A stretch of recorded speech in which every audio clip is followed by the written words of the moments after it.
el ingenio y boca de nuestra nación. Soñamos la patria, soñamos la vida, juremos por ella, venceremos de morir.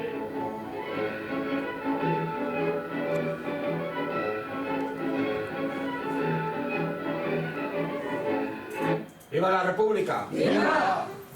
¿Quieres saber cuánto vale tu coche? Mira, compramos tu coche.es. Se me oye cualquier cosa.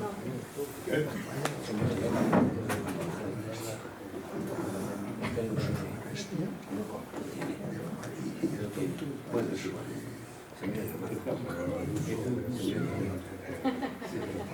Bueno, buenas tardes a todos y bienvenidos a la tertulia republicana en este acto que vamos a celebrar. El título es un poco engañoso, ¿no? Porque es El castigo a la roja y el epílogo de las 13 rosas. Este hecho es un hecho que no tiene epílogo, porque siempre estará abierto a nuevas investigaciones y a nuevos aspectos que hoy más que nunca son necesarios de difundir y de que se tenga conocimiento real de que esos hechos que se produjeron en los años 36 o 39 y después de todo el régimen franquista, pues permanecen vivos. Y permanecen vivos por una sencilla razón, porque esos crímenes de lesa humanidad y de genocidio que hubo en España, como dice Paul Preston en su libro El Holocausto Español, pues de alguna manera no han sido juzgados. Nadie ha sido juzgado y por tanto ese aspecto es un libro que todavía hay que escribir. Para este acto contamos con dos personas que han trabajado y han investigado mucho sobre este asunto, y entre ellas está Maravillas España Martínez, que es investigadora y ha hecho una labor de investigación muy interesante por encontrar la vida de otro de los claveles que no figuraba en el episodio donde fusilaron no solo a las 13 rosas, sino a los 44 o 43 claveles.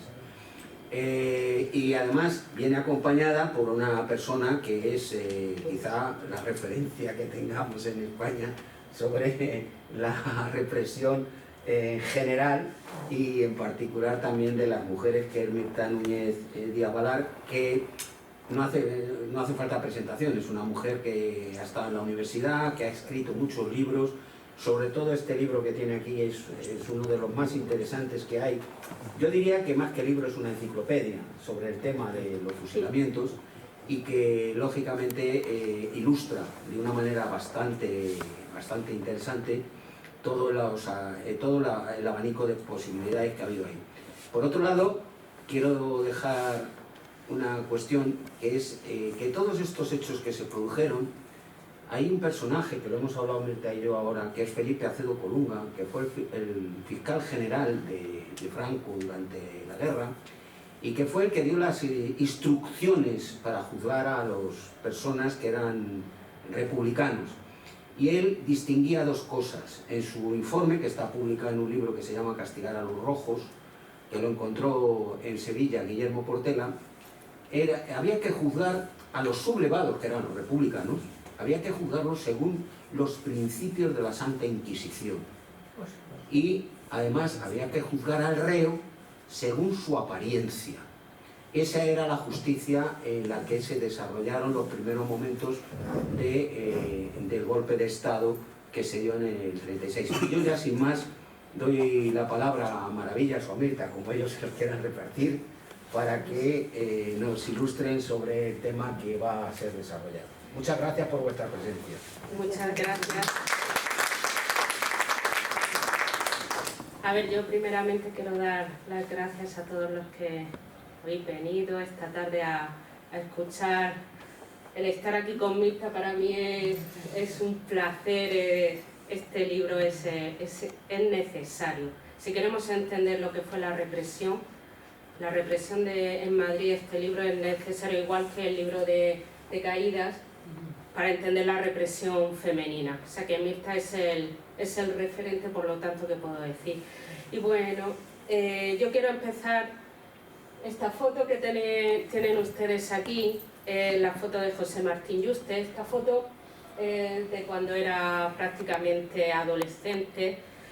Y bueno, yo quiero hablaros de él, quiero contar la historia de José Martín Yuste porque era una historia que estaba escondida, no había salido a la luz, y conforme fue saliendo documentación fue un descubrimiento, porque hay una cosa que está clara, que no todo está dicho, hay que seguir investigando, yo siempre lo digo, hay que seguir removiendo documentación, removiendo archivos, porque hay todavía mucho por hacer y seguro que encontraremos muchos más casos como el de José Martín. A ver, la historia de José Martín Yuste es que me conmueve mucho, porque yo cuando empecé a estudiar, cuando di con José Martín Yuste, fue a raíz de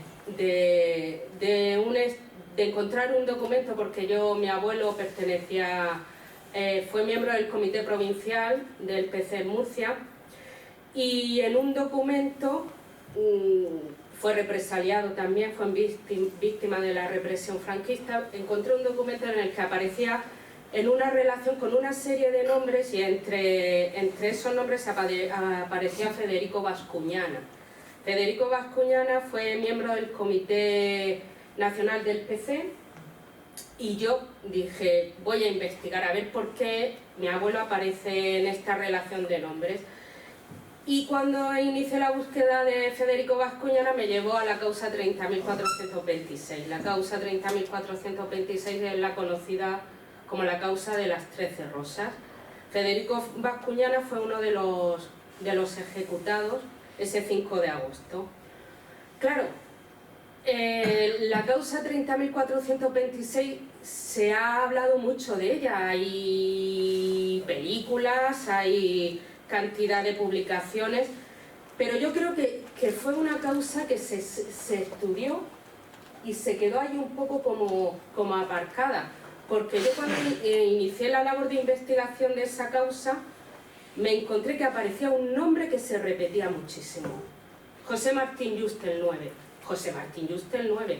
Había cantidad de documentación, de declaraciones de los detenidos en el que mencionaban a José Martín Yuste. Pero claro, yo digo, vamos a ver, 43 chicos, pero es que con José Martín Yuste son 44. ¿Qué es lo que ha pasado? ¿Qué es lo que ha sucedido para que no englosase esa lista junto con el resto de compañeros?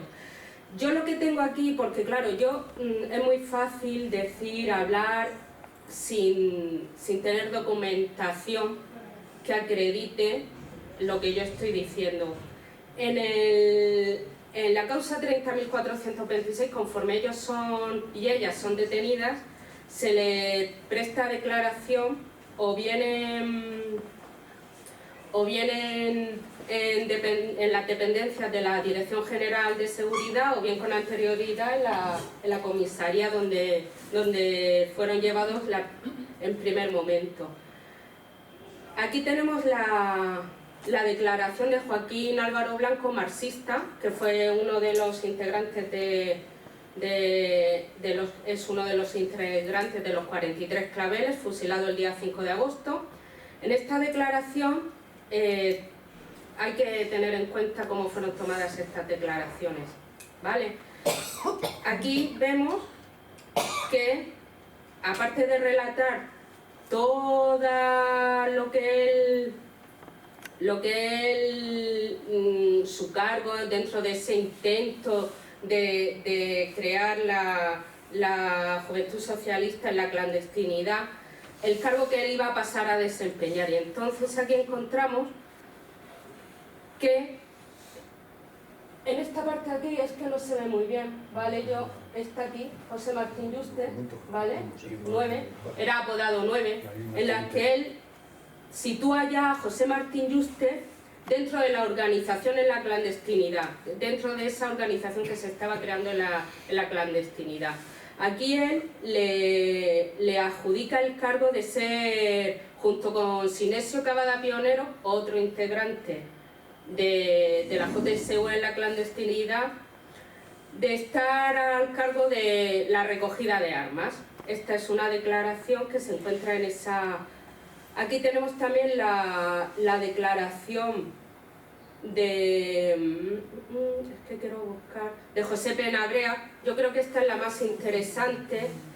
Esta es muy interesante porque José Penabrea fue el encargado de intentar crear esas cédulas en la clandestinidad, ¿vale? Estamos hablando de abril del 39, una vez entradas las tropas en la ciudad de Madrid. Esta declaración... ¿39 o de 36? No, 39. De Madrid, 39. Cuando cae Madrid. Cuando cae Madrid, efectivamente. Aquí José Penabrea también habla de José Martín Yuste, ¿vale? Sí, es que son declaraciones muy densas y entrar a detallar, pero aquí también, en esta parte de aquí, aparece José Martín Yuste, 9, dándole un puesto dentro de la organización a nivel de recogida de armas.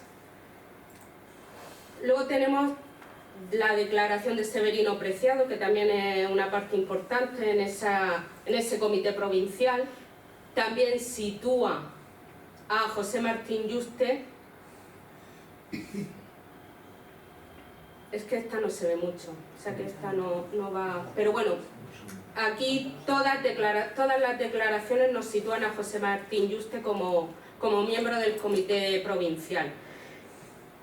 Aquí lo que sucede con José Martín Yuste, y para eso tenemos que pasar a otro escenario, ¿vale?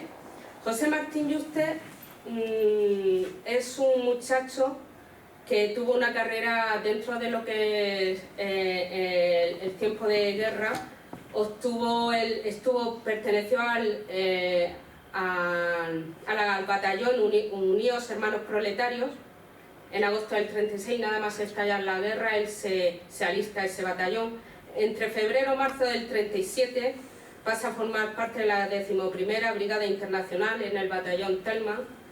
En abril del 37 se incorpora a la 13ª Brigada Internacional en el batallón Juan Marco. Aquí José Martín Yuste sufre en un ataque, es herido, lo que le hace perder un ojo y tener problemas de movilidad en un brazo.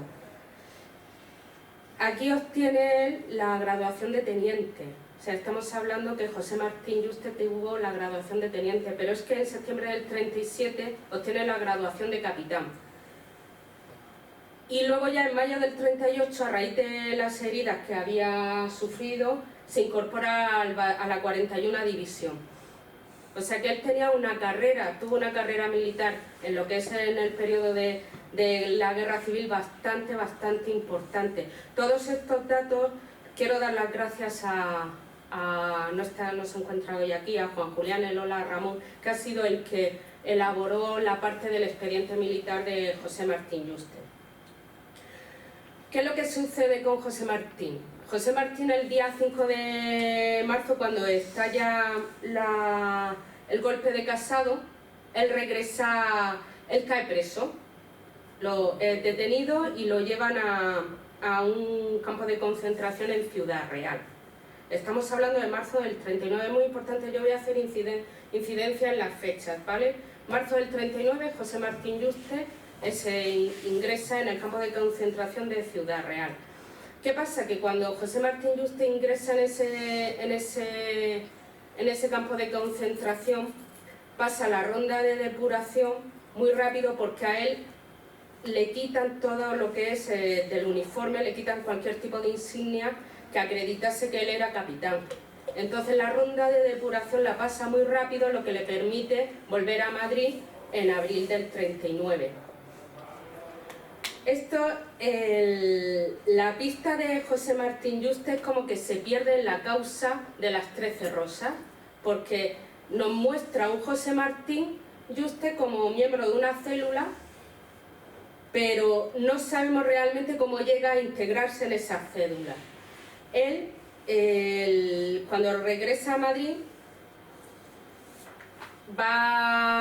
él se incorpora a su puesto de trabajo, intenta llevar una vida normal, él tiene su novia, se desplaza.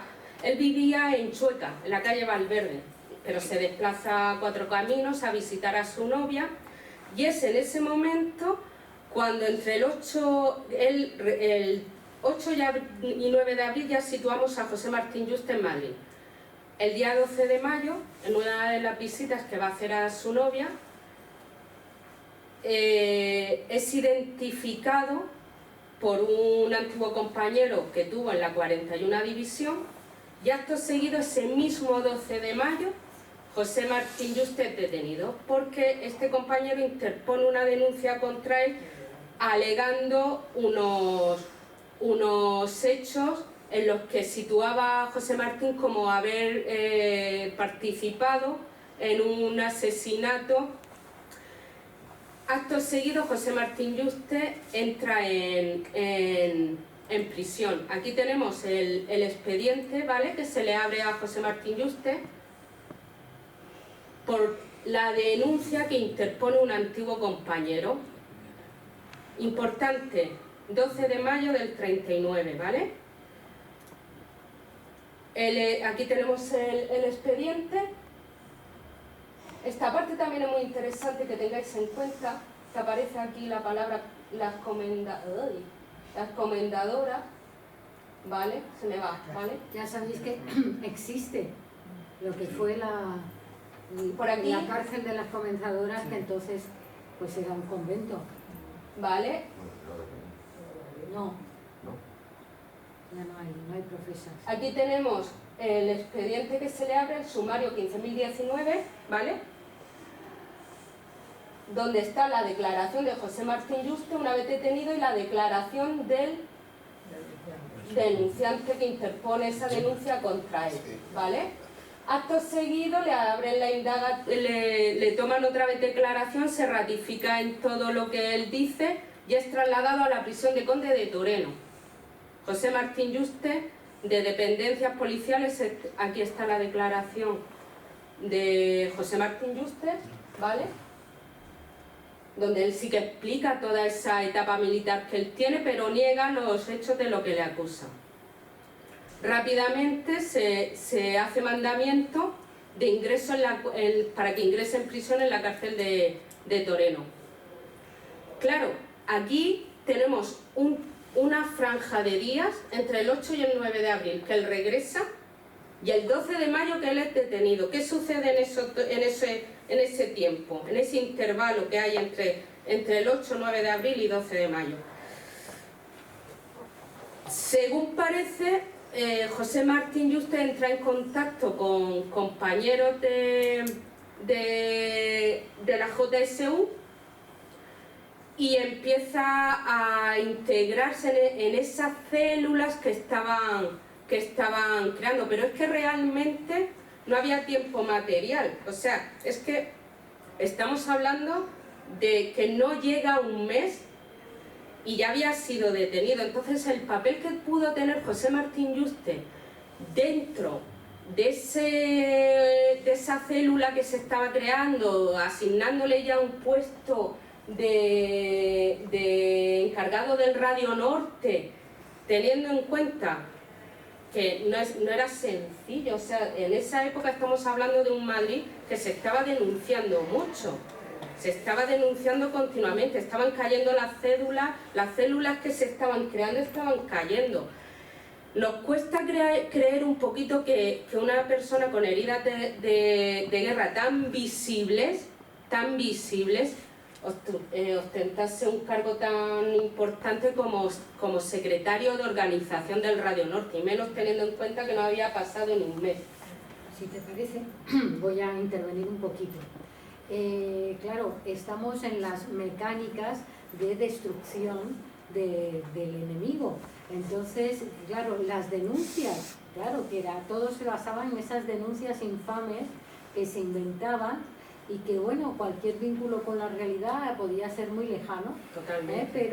pero claro, de lo que se trataba era de colaborar con el estado de la venganza, porque el 1 de abril del 39 no fue el día de la victoria, fue el día de la venganza. Y las venganzas eran estas. La venganza la ejecutaba no un policía, la venganza empezaba por ese vecino que te denunciaba, por ese antiguo amigo que te señalaba, y ese es el inicio de la política represiva absolutamente desbordada en la posguerra. Sí, porque, a ver, la denuncia que interpone este vecino es una denuncia en el que no menciona para nada que José Martín Yuste ya estuviese teniendo actividad dentro de alguna célula que se estuviese creando, simplemente que le adjudica haber participado en periodo ya en periodo de guerra, Sí. de haber participado en algunos altercados. O sea que en esta denuncia, la 15019, no menciona para nada la etapa que tuvo José Martín Yuste en la clandestinidad. La causa 15.019 se queda abierta, esa causa no es finalizada, no se llegan a hacer ni siquiera ningún tipo de actuación sobre ella, y entonces aquí es donde tenemos que volver otra vez a la causa 30.426, porque José Martín Yuste sigue apareciendo en todas las declaraciones. A José Martín Yuste, estando en prisión en Conde de Toreno, lo trasladan a que se le tome declaración en la Dirección General de Seguridad, y en la causa de las 13 Rosas tenemos la declaración de José Martín Yuste. Pero recuerdo que José Martín Yuste no estaba detenido por esta causa, estaba detenido por la delación que había hecho ese vecino de la zona. Aquí él es cierto que sí que asume en su declaración, él acepta todos los cargos que se le estaban adjudicando. O sea, él aquí reconoce que pertenece al Radio Norte, que conoce a José Penabrea, a Rubén Muñoz Arconada, Sinesio Cavada Pinar, a Joaquina López Lafite. Y ¿Me permites? José Penabrea fue fundamental porque finalmente, por las torturas que le hicieron, sí, efectivamente, denunció a toda la organización y denunció a las 13 Rosas. Y por eso fue, con un dicho que desgraciadamente ha vuelto a la actualidad, fue pa'lante. Sí, fue pa'lante por la denuncia de José Penabrea. Además, la declaración de José Penabrea es extensísima. Es de las declaraciones.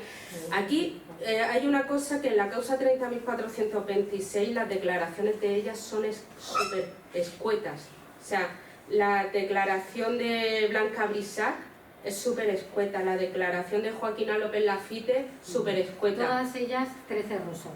Todas ellas 13 Rosas. Jóvenes asesinadas. Todas ellas estaban acusadas de intentar reconstruir en la clandestinidad la JSU. Las declaraciones se suceden, se las toman a todos, y en todos José Martín Yuste es nombrado como secretario de organización del Radio Norte y encargado de recoger armas. ¿Qué es lo que sucede? Que el proceso de las 13 Rosas sigue tomando declaraciones, se hacen las declaraciones indagatorias, también aparece la declaración indagatoria de José Martín Yuste. Nos seguimos encontrando con 44 declaraciones de hombres y 14 de ellas, porque Antonia Torrellera era una más. Luego, en el autorresumen que se elabora, cuando ya el Ministerio Fiscal tiene recopilada toda la información, se elabora el autorresumen. En ese autorresumen, que aparecen todos, aparece José Martín Yuste adjudicándosele un delito de adhesión a la rebelión. O sea que José Martín Yuste ya iba con el resto de compañeros a ser juzgado, a ser sentado en un consejo de guerra por un delito de adhesión a la rebelión. Ese fue el inicio de la gran mentira, porque ¿quién se había rebelado? Ellos se habían rebelado, que habían cometido el máximo delito que puede cometer un militar, que es sublevarse contra el gobierno legal y legítimo, en este caso de la República, el primer gobierno democrático de España. Entonces, todo se basaba en esa mentira, en esa gran mentira inflada durante 40 años. Aquí yo querría explicar un poquito también de forma muy rápida cómo llega a llamarse la causa 30.426. A ver, la causa, a cada uno de los detenidos se le abrió un sumario y se le iba asignando un número con relación en pares al anterior. Entonces se inicia con el 30.426, que es el que se le adjudica a José Penabrea. A raíz del 30.426 se le añade el 30.428 y se le va añadiendo uno a cada uno de los detenidos. A José Martín Yuste se le asigna el 30.438. Cuando se termina ya y la diligencia, lo que se hace es que todos esos sumarios se agrupan en una sola causa, que es la inicial, que es la 30.426, que es la que se le abre a José Penabrea. Por eso se le adjudica ese número, pero cada uno de ellos tiene asignado su número de sumario, ¿vale? Aquí también hay otra cosa que quería comentar. Antonia Torrellera, eran 13 muchachas, Antonia Torrellera, pues por un error burocrático, a la hora de consignar nombres y apellidos, cuando va el piquete de ejecución, según los estudios y lo que se estaba publicando, cuando va el piquete de ejecución con ese listado, no dan con ella porque había habido un error a la hora de consignar los nombres y apellidos. En vez de poner Antonia, pusieron Antonio Torrellera. Ya en las declaraciones indagatorias ya se equivocan. Pues es que lo que vemos aquí es la investigación que hicimos Antonio Rojas y yo, que se publicó por primera vez en el año 97. Y se basaba en estuvimos visitando el archivo a ver dónde aparecía la documentación de todos aquellos que habían sido fusilados en Madrid. Y bueno, me podéis decir, pero entonces ¿había documentación? Sí, había documentación, porque todo se desarrollaba por la jurisdicción militar. Y la jurisdicción militar tenía a bien que todo tenía que estar documentado y que ellos estaban haciendo justicia. Entonces, en ese documento que vimos, que fue el Consejo de Guerra,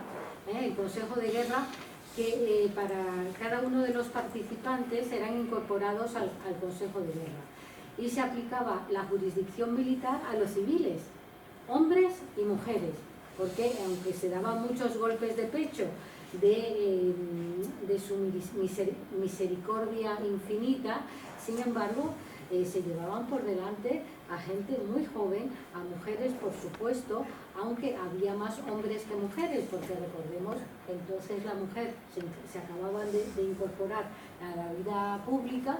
Claro, en este estudio que hicimos había finalmente, al terminarlo, 88 mujeres que habían sido fusiladas, de las fusiladas, pero que evidentemente es un núcleo pequeño comparado con los hombres, y es lo lógico, es lo lógico.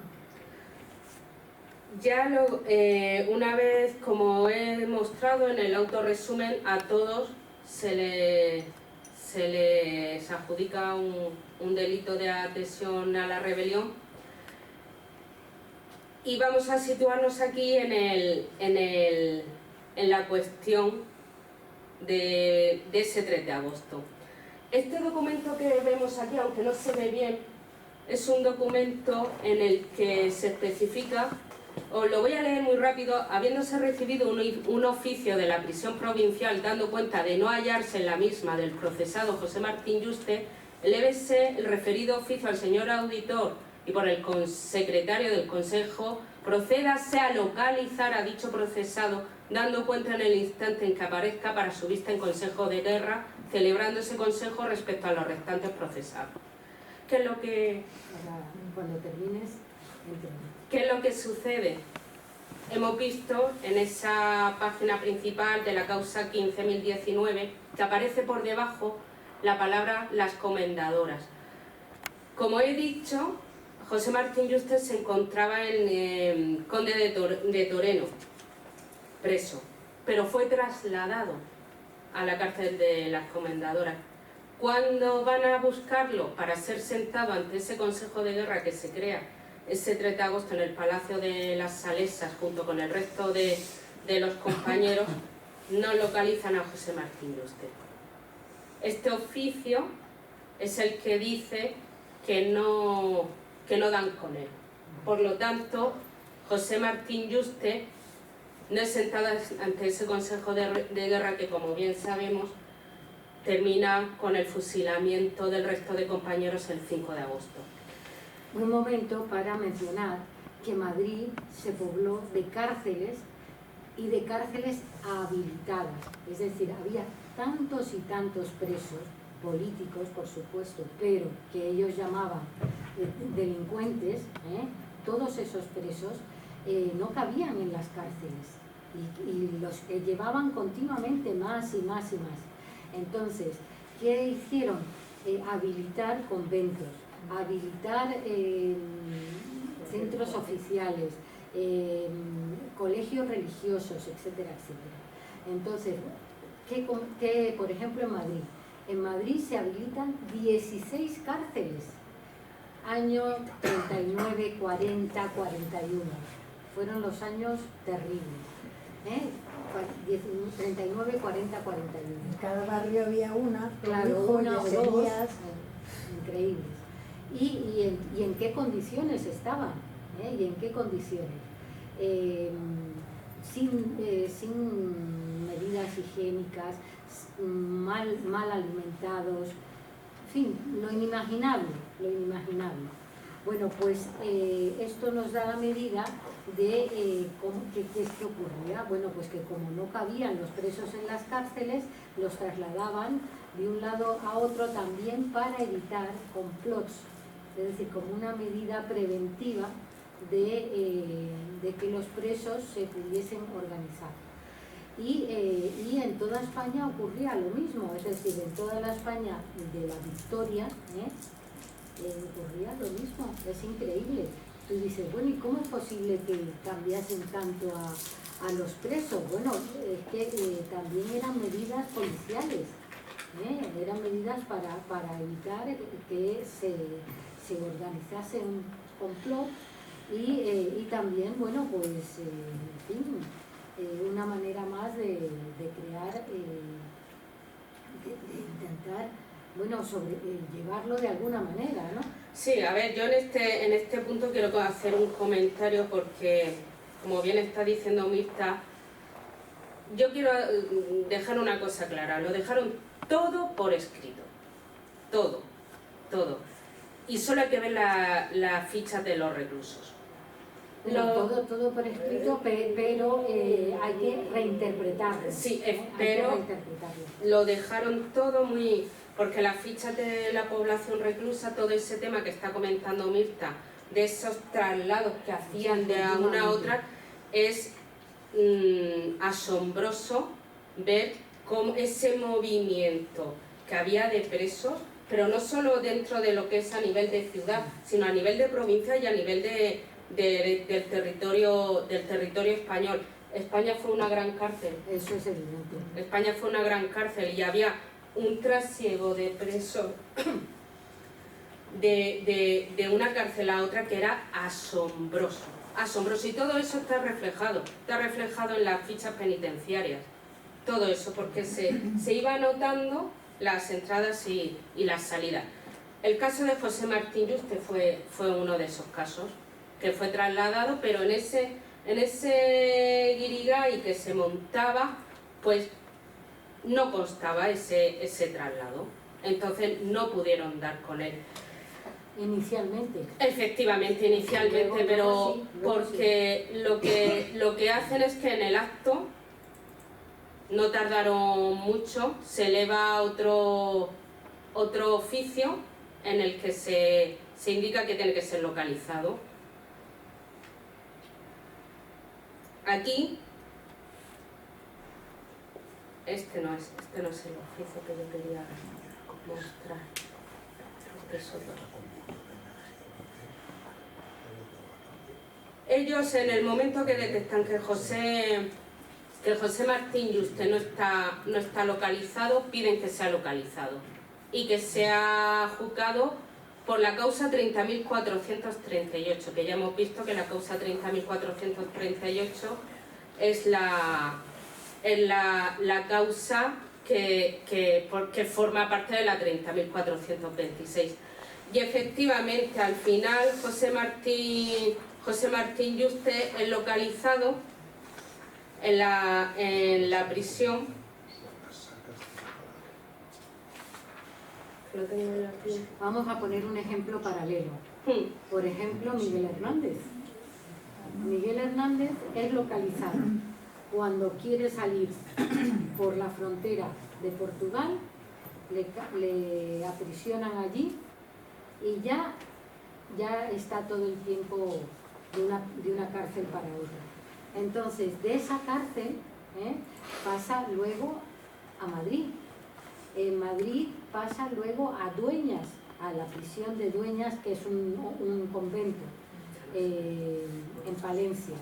De Dueñas, una vez allí, él está pidiendo continuamente ser trasladado al sanatorio penitenciario, porque ya estaba muy avanzada la tuberculosis, como es conocida, ¿no? Y no lo logra, entre otras razones, porque tiene la mano negra de un sacerdote que había sido instructor suyo, no sé, consejero suyo, siendo joven o siendo niño, que le tiene una gran inquina y que está impidiendo que fructifiquen las gestiones que hace la mujer, que hace su entorno. Entonces no da paso, no le da paso para que le llevan al sanatorio. Y así hasta el final. Aquí, en el caso de José Martín Yuste, al final, el día 10 de agosto es localizado en ese oficio, se encuentra dentro de la causa 30.426.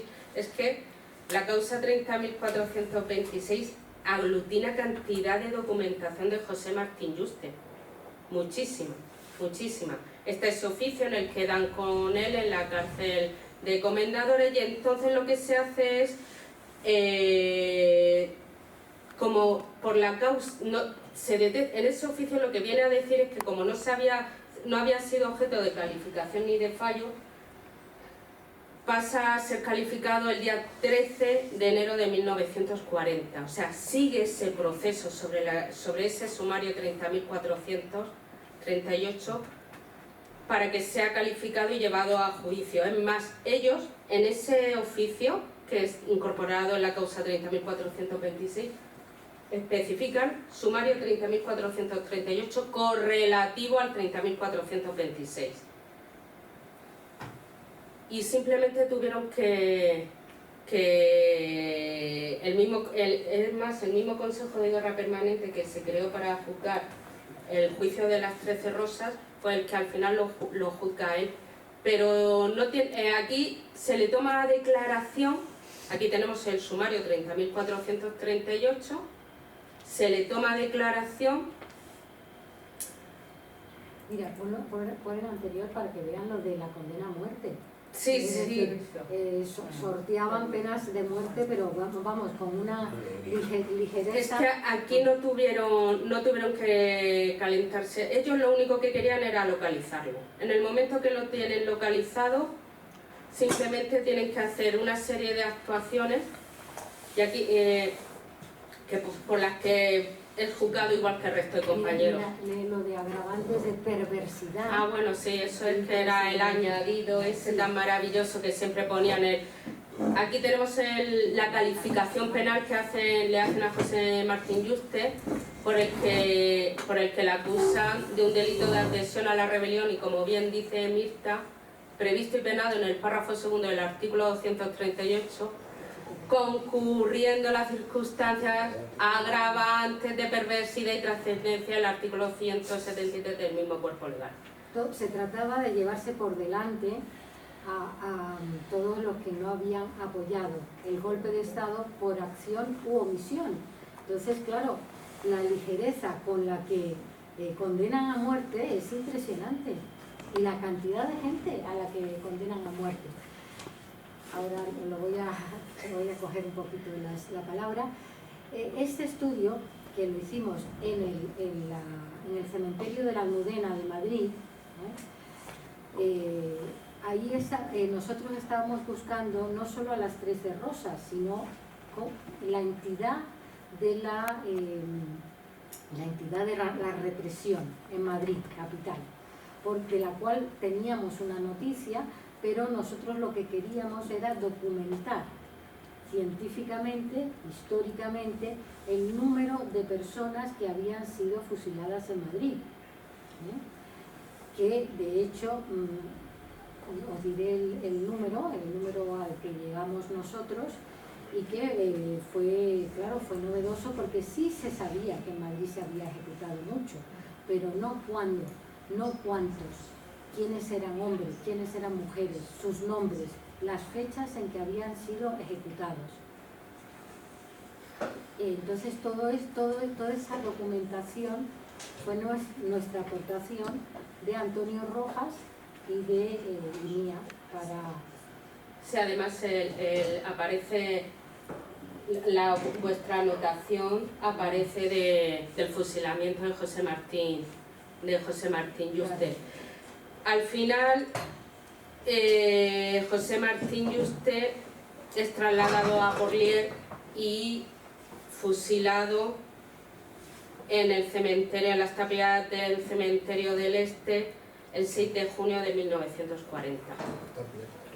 Bueno, pues la cifra a la que nosotros llegamos, no sé, sí, pero...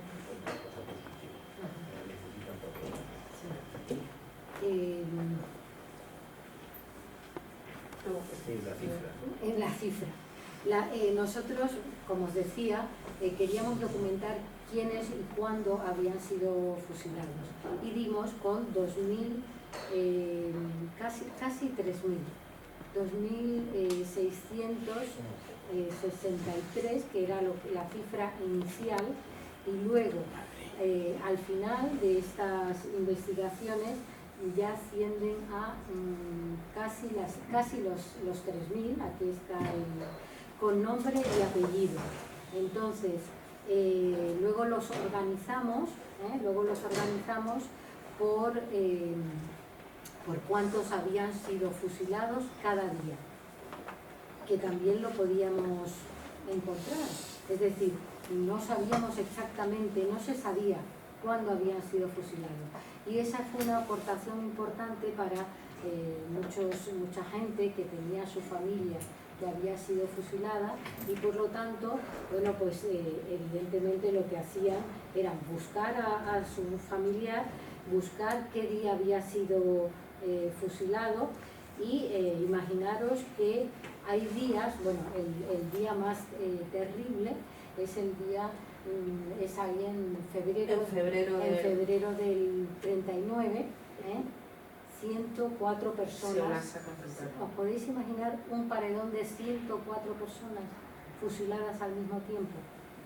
Es increíble. Pero tuvo que ser febrero de 1940. Sí, en febrero de 1940, una de las sacas más numerosas. Aquí está, y es importante, bueno, pues saber...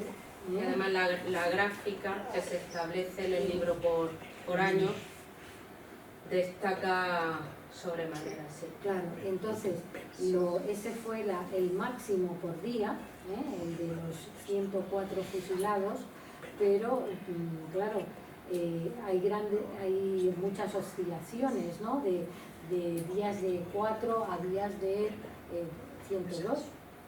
Entonces, esto nos da la medida de la venganza que se desarrolla a partir de la caída de Madrid, que como os digo no es una victoria, es una venganza. Una venganza que dice. El año 1940 es uno de los años más terroríficos. 40, es un año 41 también, pero son años totalmente terroríficos. Pues bueno, pues yo lo único ya para terminar era, claro, la causa 15.019 sigue abierta. No se sabía que ese sumario que sigue abierto contra él,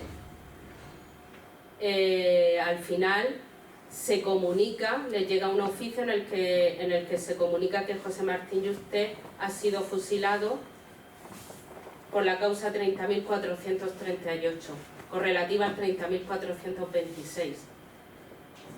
Y al final, aquí en este sí que es cierto que tenemos el documento que acredita la fosa a la que fue el 7 de junio, una vez fue fusilado. E incluso constan los tickets del pelotón de fusilamiento.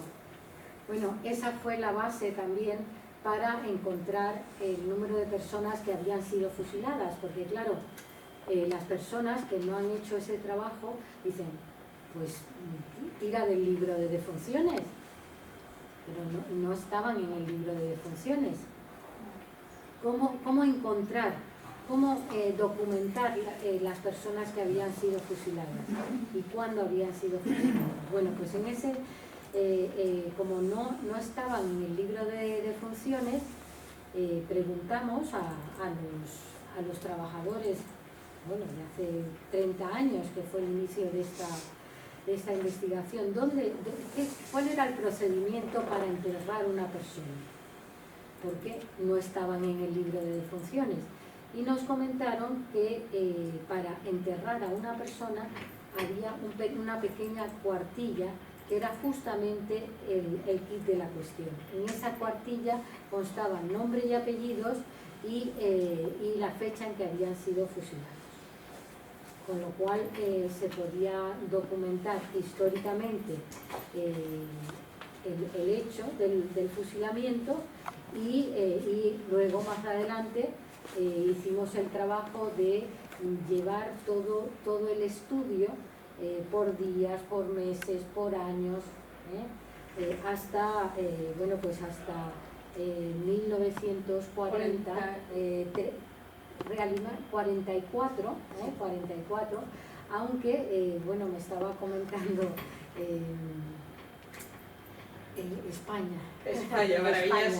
Maravillas España, que habías encontrado más, pero nosotros dijimos y hemos dicho que realmente llega hasta el 44 y no el 45. Va a tener que reeditarlo.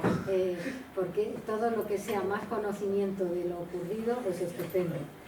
El 44 y no el 45, porque el 44 ya el franquismo está amedrentado ante la perspectiva de que sus apoyos internacionales habían perdido la guerra mundial, y por lo tanto estaban intentando dulcificar, si se puede utilizar esta palabra, la durísima represión que estaban realizando.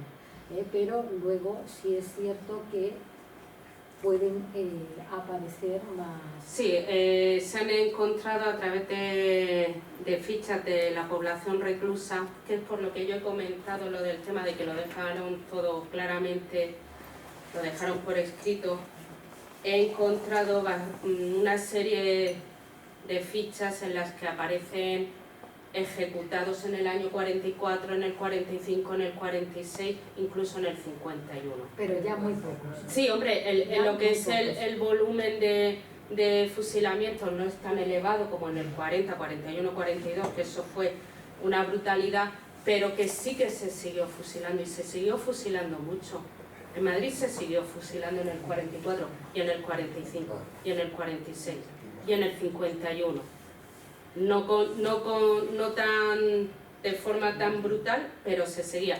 Y están las fichas en las que aparecen esas ejecuciones. Y ahora ha salido a la luz y estoy intentando recopilar todos esos datos que ya con Mirta iré comentándole para que se siga ampliando ese número, porque falta todavía gente. Yo, para terminar, para que veáis que José Martín Yuste estaba al tanto del juicio que se había celebrado el día 5 de agosto, en esta carta que remite a sus familiares, aquí lo expresa él claramente: ya estaréis enterados, a mí no me han llamado a juicio. O sea, él ya sabía que él iba a ir con el resto de compañeros, Que iba a ser fusilado. Pero no fue sentado en ese Consejo de Guerra. Y bueno, yo quiero agradecer aquí, porque esto suele pasar como todo, al final los familiares no saben realmente qué es lo que ha pasado. Yo he tenido el honor de conocer a su sobrina, a Inma, que está aquí, a su marido. No tenían conocimiento de nada. Todo esto fue... Quiero agradecer también a Juan Julián Elola, que no está hoy aquí, que fue un encuentro que tuvimos los dos, lo que hizo que esto es lo que sucedió, y sus familiares no sabían qué es lo que había pasado con su tío. Dentro de la pena que provoca, porque a mí el caso de José Martín Yuste me pone los pelos de punta, para mí ha sido muy reconfortante y ha sido muy el poder aclarar una parte de la historia a sus familiares, porque los familiares quieren saber. Los familiares quieren saber. Necesitan saber, efectivamente. Y yo estoy muy contenta y muy agradecida de haber formado parte, de poder decirles qué es lo que pasó con el 9. Tampoco conocían el apodo que tenía su tío, y dar por cerrado un círculo, porque se trata de eso, de cerrar un círculo, de dar dignidad, de decir, ponerles cara. Yo, hay una cosa que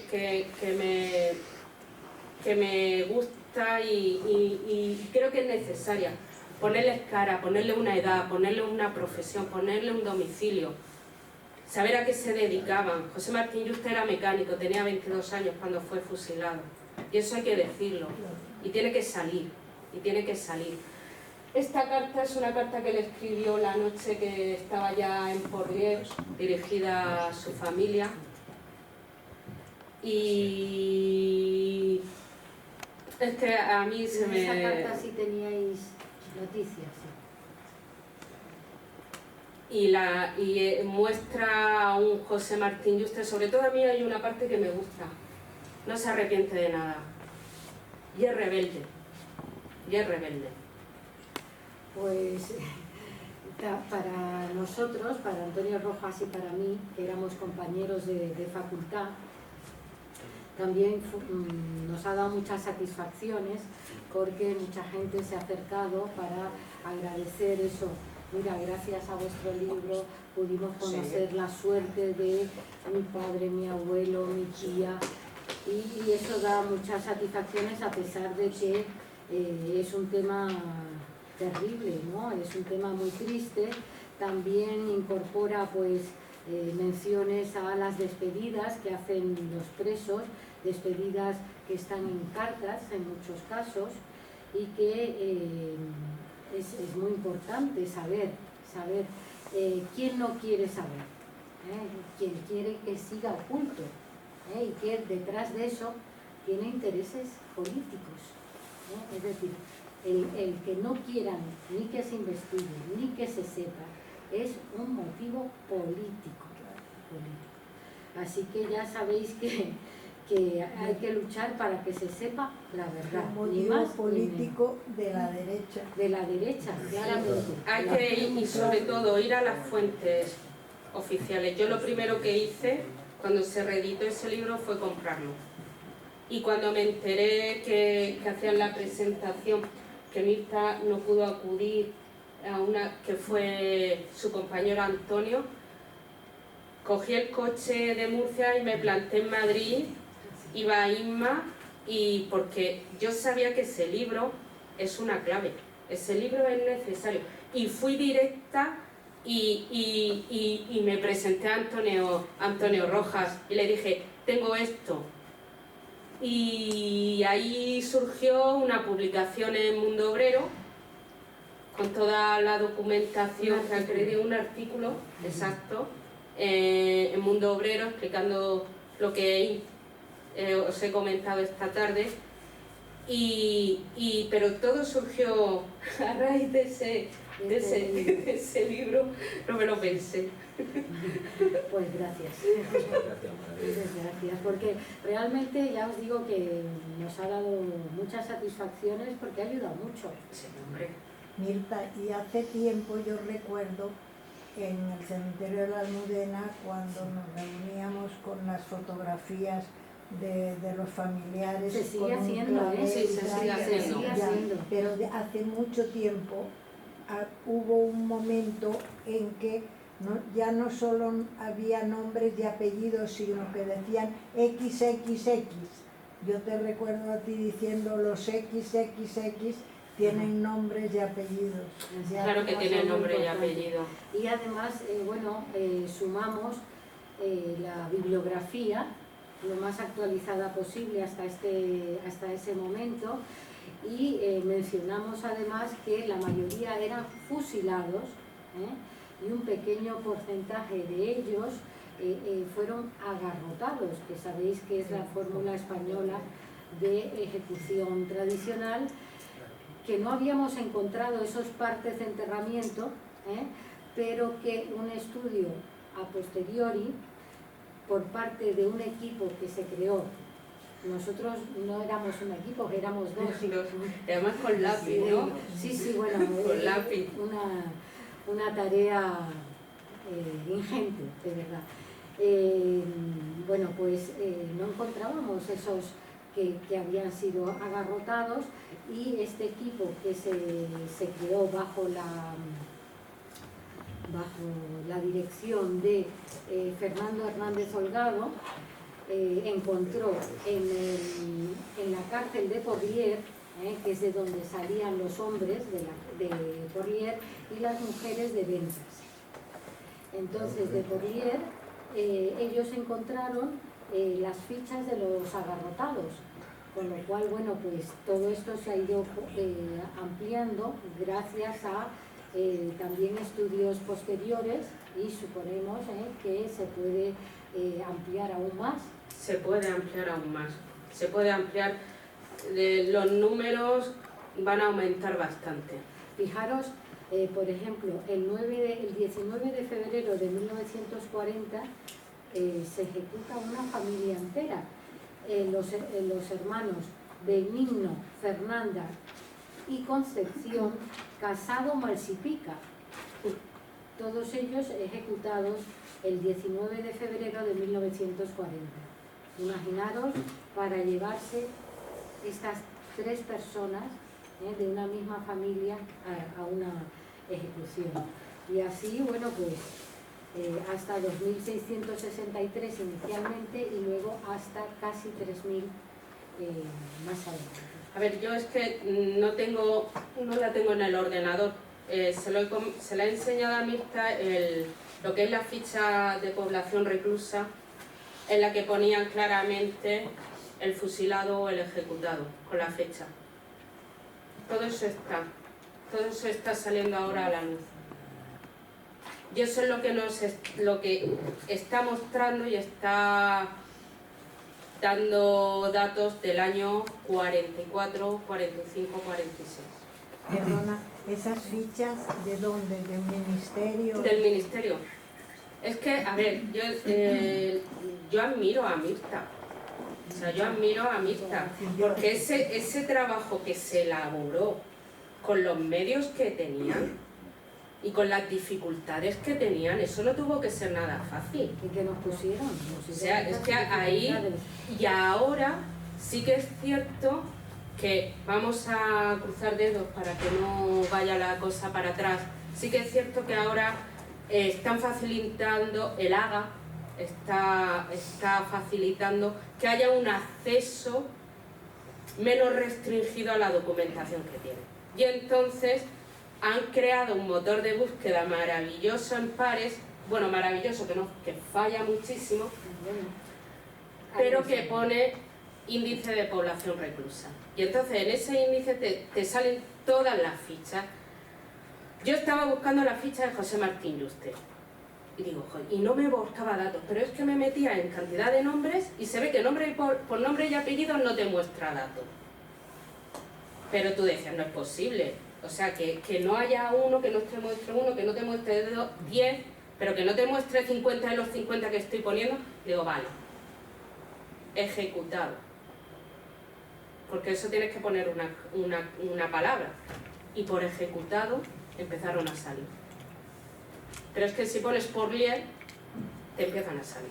Y si pones fusilado, y si pones fallecido, te empiezan a salir. Y entonces, claro, yo empecé a ver fusilado, ejecutado, 41, 42, 44, 44, 44, 44. Sacas enteras, pero sacas, ¿eh? Hay una saca de abril del 44. Explica lo de la saca. Bueno, no, el término saca, ¿lo conocéis? Claro. Cuando los iban a buscar para fusilar. Eso era el día o la noche de saca, que era terrorífica. Se le llamaba así al grupo que formaba los procesados que iban a ser fusilados.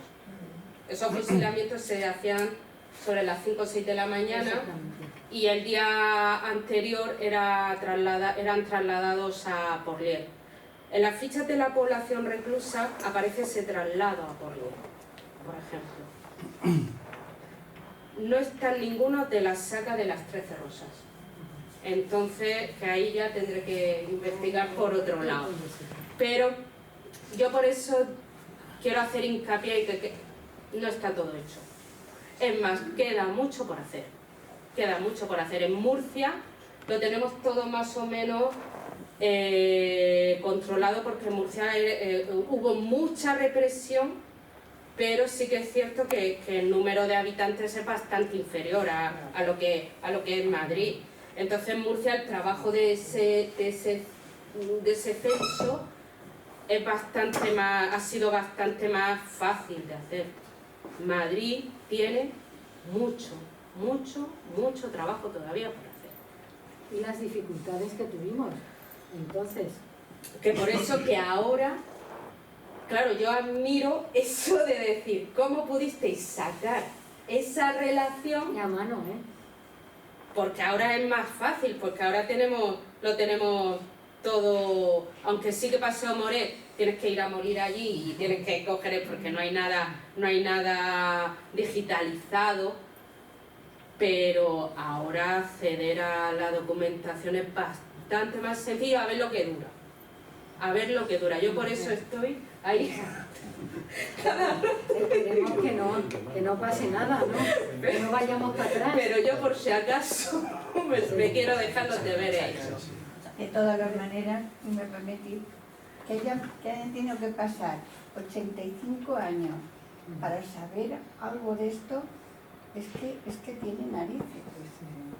O sea, es increíble. Y gracias a personas como ellas, comprometidas, que es lo que están haciendo esta labor. Y que en el resto del mundo se sigue sin decir una palabra del Holocausto español. Hay una Yo cosa no que estoy sí. de acuerdo con eso, Margarita. Yo creo que en el resto del mundo se sabe a veces más que lo que se ha sabido en España. Sí, No, y lo que es porque porque hablan más, hay pues escritores, créetelo, porque yo que he vivido en otros países, la verdad es que el movimiento solidario contra España, y de hecho hay muchos presos que han salido de las cárceles por ese movimiento solidario que se ha hecho en América Latina, en Francia, en Europa, pidiendo la libertad.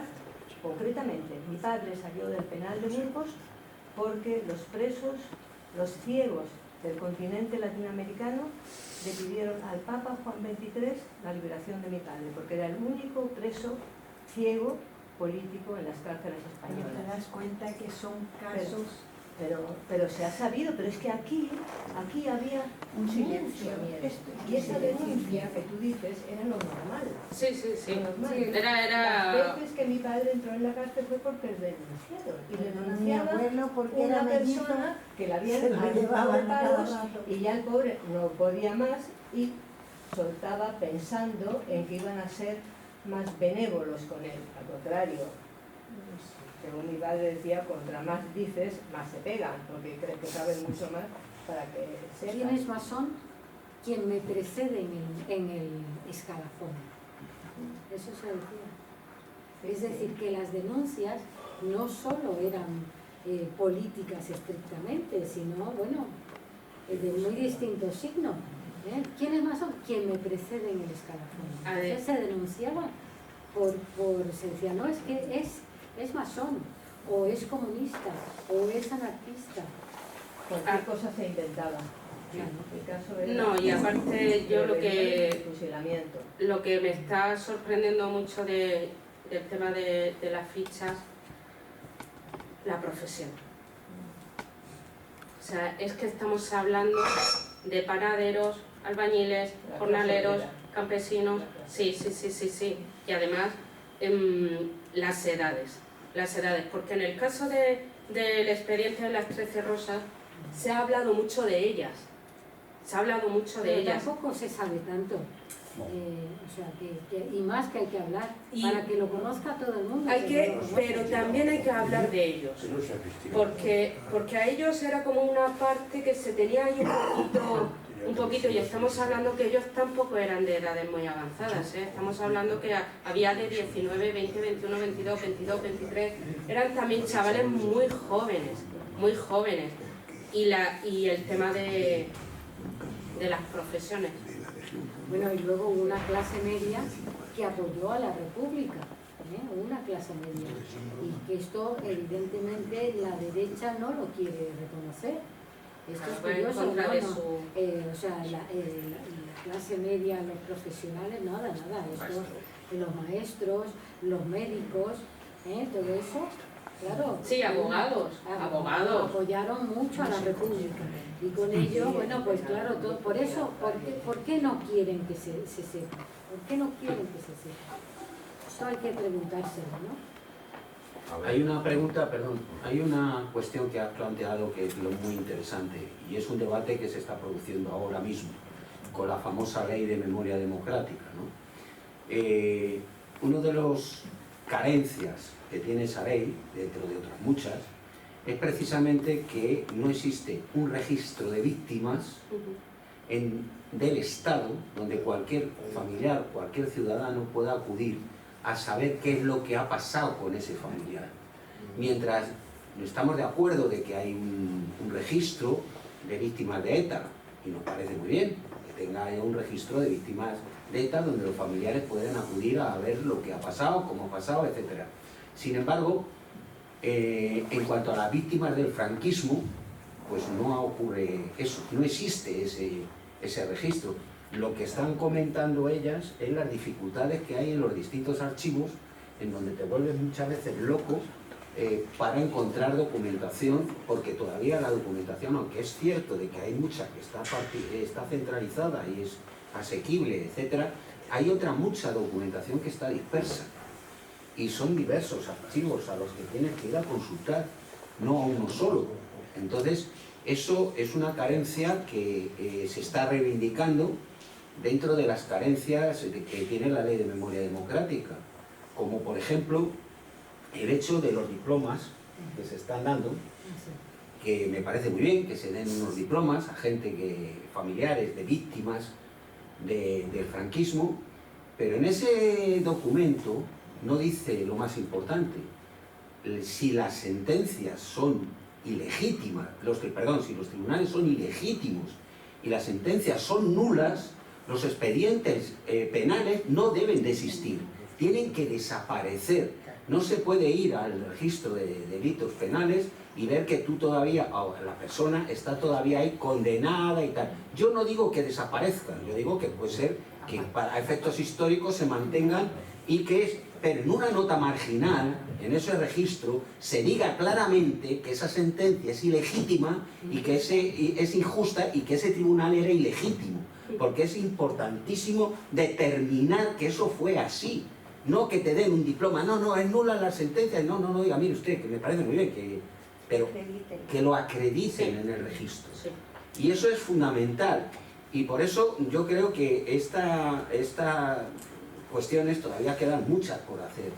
Han apuntado un montón de cosas y a mí se me ocurren un montón de preguntas, pero prefiero que seáis vosotros los asistentes los que hagáis las preguntas.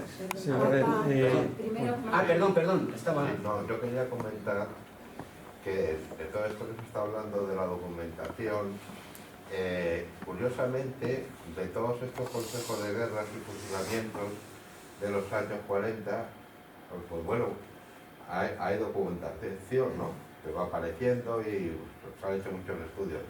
Pero en los últimos años del franquismo y en la transición, destruyeron toda la documentación por orden, por lo visto, de Martín Villa, y hay testigos que dicen que en determinadas comisarías estuvo saliendo humo de las chimeneas y las especies.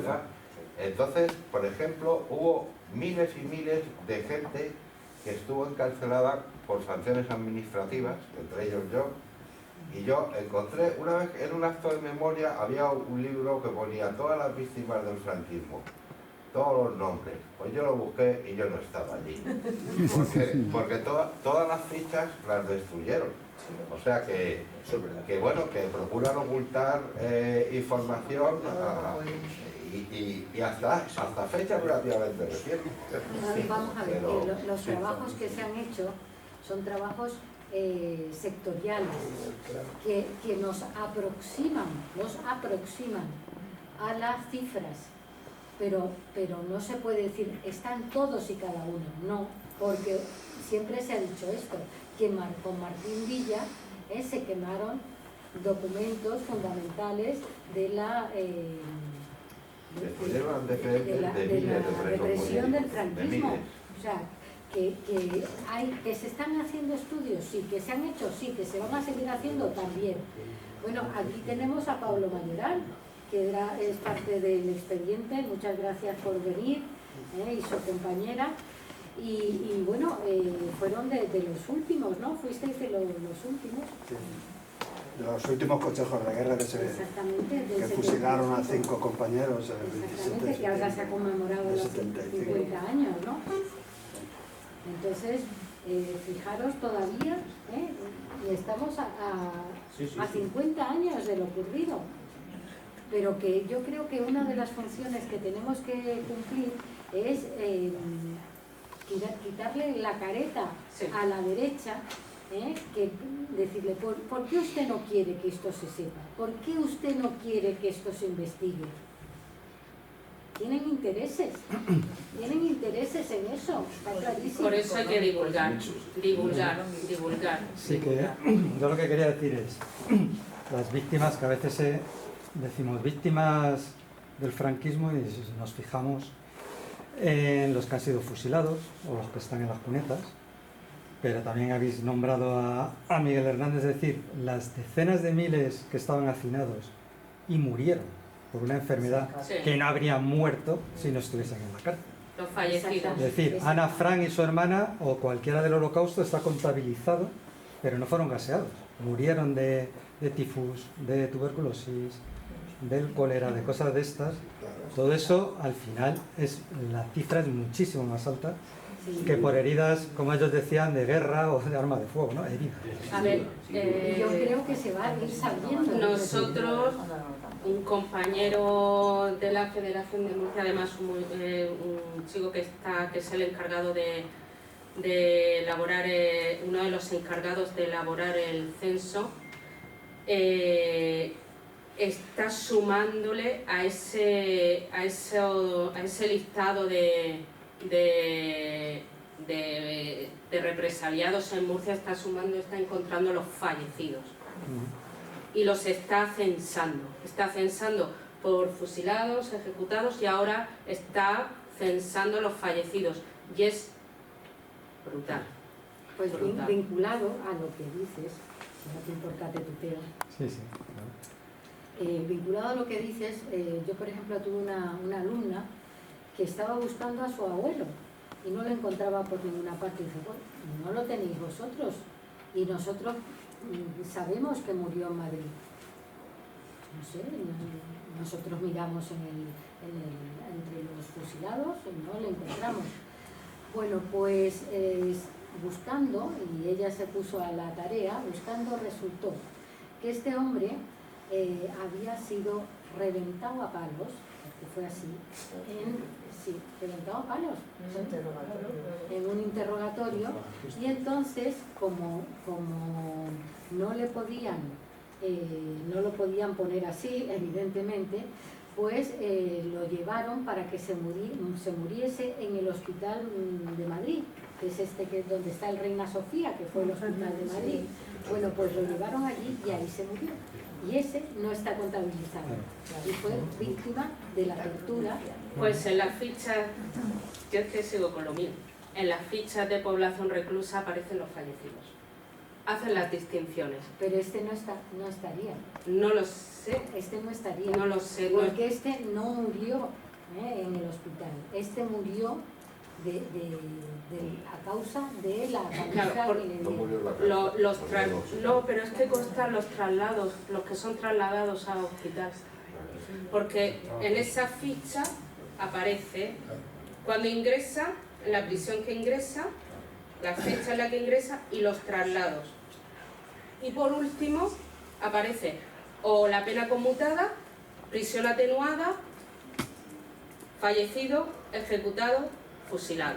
Y entonces en los fallecidos, que algunos que sé, porque eso no van a estar todos, lógicamente, como bien dice, aparecen los traslados, si hay traslado al hospital. Hay una clase de muertos, y lo digo por un familiar, bueno, un tío de mi madre. Cuando termina la guerra, este hombre era muy mayor y saliendo a la calle, en la plaza de Tirso Molina, los moros, que estaban ahí, un camión de moros, le cogieron y le metieron en el camión de moros y se lo llevaron al campo de concentración del Rayo Vallecano. Estuvo allí como un tiempo, no me supieron determinar el tiempo, pero este hombre salió con tuberculosis. Sí. Salió con tuberculosis y al poco tiempo de salir de tuberculosis murió. O sea que ¿Y eso dónde consta? eso donde consta, porque la mayoría de los presos que salían del penal de Burgos salían con una cirrosis hepática. Al poco tiempo morían unos detrás de otros, y eso no se contabiliza en ninguna parte. Después de esa mala alimentación, los malos tratos que sufrían, el frío, las el hambre adversarias en Burgos es tremendo, y como ellos tenían que aguantar ese frío. Y hay hechos que son verdaderamente lamentables. Yo en Uclés, que estuvimos en Uclés, había un campo de concentración, y hablando con un señor que era ya muy mayor, me decía, digo, ¿usted ha conocido este sitio como campo de concentración? Y me dijo que sí, y que él era pequeño y que su madre no le dejaba salir, porque ese campo estaba vigilado por los moros. Entonces los moros, cada vez que se le ponían en la cabeza, pegaban tiros, mataban a la gente, y esos gente que ellos asesinaban, nadie sabe tampoco, o sea, de qué han muerto, porque han muerto de un tiro, pero no han sido fusilados, o sea, han muerto porque ha sido arbitrariamente eliminado porque a uno le hacía gracia disparar. Entonces, hay una cantidad de aspectos vinculados a que por esto. eso he dicho que esta tertulia se dice epílogo de las 13 rosas, pero todavía queda muy abierto. Queda muy abierto. Queda mucho por trabajar. Bueno, yo para terminar, La represión femenina, que era parte de esta represión, por supuesto, pero que, como os decía, es menor en cuanto a número, porque, claro, había menos mujeres encarceladas que hombres por las realidades sociológicas de la época. Y yo he elaborado un intento de interpretación, las estrategias que se seguían con los presos. La estrategia, la más efectiva, la del silencio, que consiguió que cada persona, cada víctima, callase en familia y no transmitiese a sus hijos. Con lo cual, a día de hoy, todavía hay gente que está buscando qué pasó. Bueno, pues esta es la exitosa estrategia franquista del silencio. La estrategia, y esta es una estrategia muy femenina, la de la insidia, lo que se hacía caer sobre la mujer, las insidias, las rojas. Y las rojas, sobre las mujeres caía el delito moral. Las rojas habían tenido, según ellos, un comportamiento indebido y se pretendía que también callase la familia para avergonzarles, para que se avergonzase a la familia, para que se avergonzase a las mujeres y a todo su entorno. Los encarcelados no se les llamaba así, se les llamaba delincuentes, no son encarcelados, son delincuentes. Y los delincuentes eran delincuentes políticos, pero según habían sido detenidos, bueno, pues los delincuentes, bueno, pues se hacía caer sobre ellos. ¿Por qué están ahí? Algo habrán hecho, la insidia, algo habrán hecho. La estrategia de la misericordia, sobre todo con los hijos de los presos. La estrategia de la misericordia es, fijaros si somos buenos, que el régimen también hace caer, también ayuda a los hijos de los presos y les da los colegios, los mejores colegios. ¿Y cuáles son los mejores colegios? Los curas, No, los colegios religiosos. Claro, encima, el tener que llevar a los niños para que pudiesen comer, y se les decía que, claro, que el Estado había sido tan generoso que les daba en los mejores colegios. Y ese sustrato sigue existiendo hoy, que son los colegios concertados, pues esos colegios religiosos que paga el Estado. Lo voy a enumerar nada más y una línea diríamos de comentario. La estrategia del empobrecimiento. Los rojos tienen que ser pobres, no pueden ser ricos porque si no estarían con Franco. Y por lo tanto, ese empobrecimiento afectaba a que había que mantenerles en esa situación de subordinación y pobreza, y además esta situación de subordinación y pobreza se hacía por ley. La ley de responsabilidades políticas, por supuestas responsabilidades políticas, una persona podía ser detenida y le podían incautar los bienes. O sea, que ya no solamente podías enfermar o haber enfermado en las cárceles aquellas indignas, no solamente era sometido a cualquier tipo de tortura, sino que además, bueno, pues eras conducido al empobrecimiento. Yo en este punto quiero puntualizar el tema de las mujeres. Yo le comenté a Mirta que a mí me llamaba mucho la atención cómo se reflejaba en los documentos, en los sumarios, ese trato despectivo y deshumanizador que se hacía con respecto al procesado. Pero me llamó mucho la atención cómo se hacía con respecto a la mujer. Y porque yo en los sumarios veía que se le atribuían una serie de delitos y una serie de actos que era, a la hora de reflejarlos en el documento, era más propio de una película como La Matanza de Texas, de horror. Y si me permite, Mirta, un segundito, voy a especificar el caso de Blasa Guardiola. Guardiola era la zauriza de Jumilla, era madre, 66 años, casada, 10 hijos. Este caso, porque no hemos encontrado que son casos que surgen las denuncias por rumor público, y además en el sumario se especifica en las declaraciones de los testigos que le viene de oídas por rumor público, porque se lo he oído y demás. Eso, lo que yo voy a detallar de lo que se le acusa, se traslada luego a la sentencia. Un testigo declara que le viene de oídas, aquí vamos al rumor público, que participó en los sucesos en los que una señora fue arrojada con vida al fuego. ¡Uy! Sí, o sea, las cosas más terroríficas. O sea, es que era... Pero es que sigue diciendo en la sentencia que la procesada intervino activamente en un asesinato, rumor público, en los que remataba a las víctimas con pinchazos en los ojos y en los oídos. Tenían una imaginación, sí, para estas supuestas torturas. La mujer era pendenciera, era revoltosa, era alborotadora.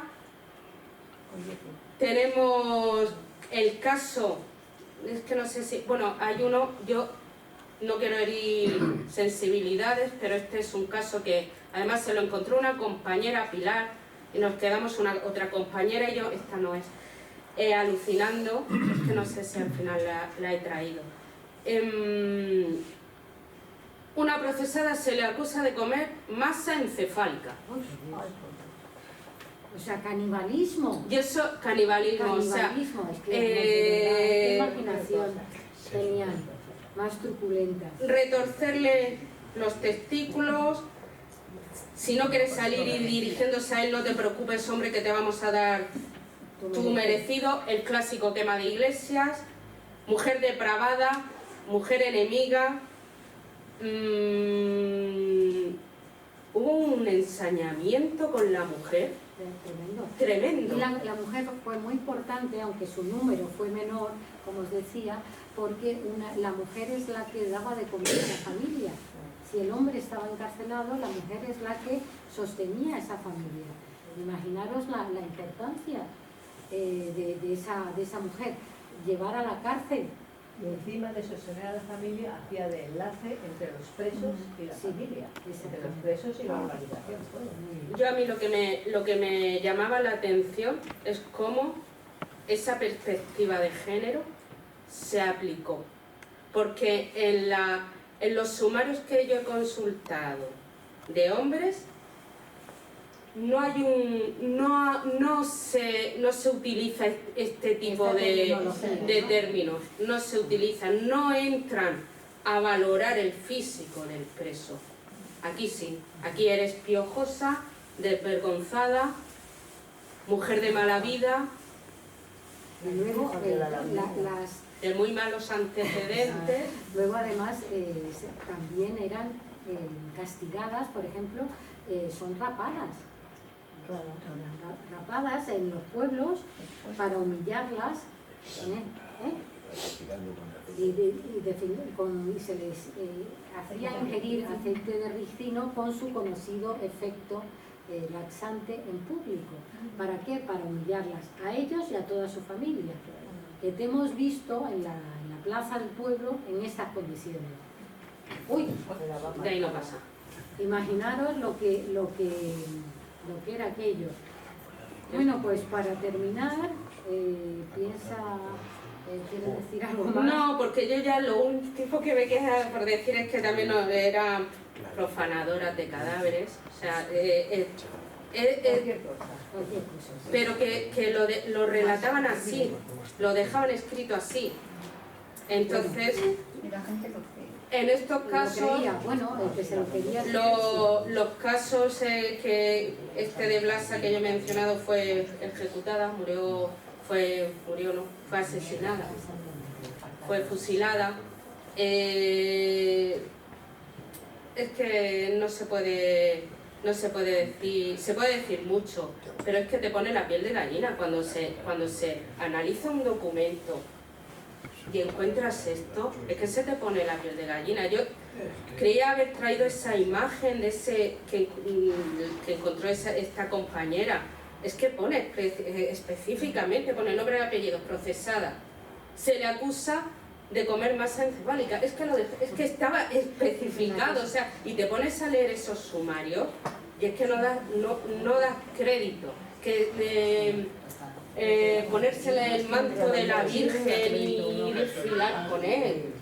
Cosas muy truculentas, se les ocurrían cosas muy truculentas.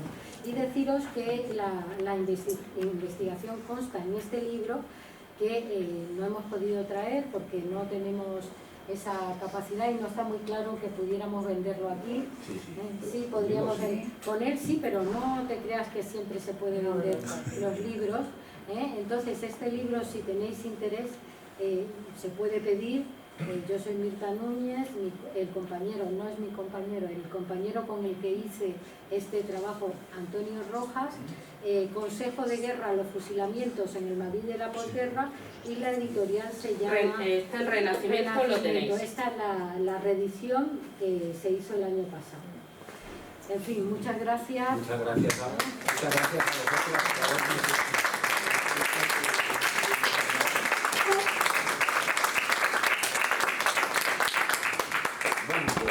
Se da por concluida. Y si alguien tiene alguna pregunta, sí, puede hacerla tranquilamente. Es el momento. ¿Hay algún estudio sobre las cuantías de las expropiaciones efectuadas a raíz de la ley de responsabilidades económicas y de las sanciones económicas que se ponían en los tribunales? Vamos a ver, hay estudios parciales, hay algunos estudios parciales, por ejemplo, Manuel Álvaro Dueñas, amigo también, es un amigo que trabajó este tema, que hizo la tesis y que yo creo que ese libro se publicó. Lo que pasa es que pasa el tiempo y enseguida parece que ha pasado hace un montón, pero eso está todavía por estudiar en toda España, ¿no? O por ejemplo, otro tipo de acción represiva que es sobre los profesionales que fueron expulsados de su trabajo. Que eso también está por estudiar. Hay algunos estudios específicos, pero está por ampliar y detallar. O sea que la represión tiene muchas perspectivas y es necesario seguir estudiándola, es necesario darla a conocer y es necesario que le dé aire para que la gente lo conozca. Yo creo que hay mucha gente que no quiere saber, y por eso esta derecha que tenemos que dice que no hay que investigarlo. ¿Por qué? O sea, que los muertos bien muertos están, los asesinados bien asesinados están. Es indignante, francamente. No, pero para hablar de ello. Exactamente. Pues muchas gracias por la asistencia. Muchas gracias a vosotras por habernos encontrado de esta manera.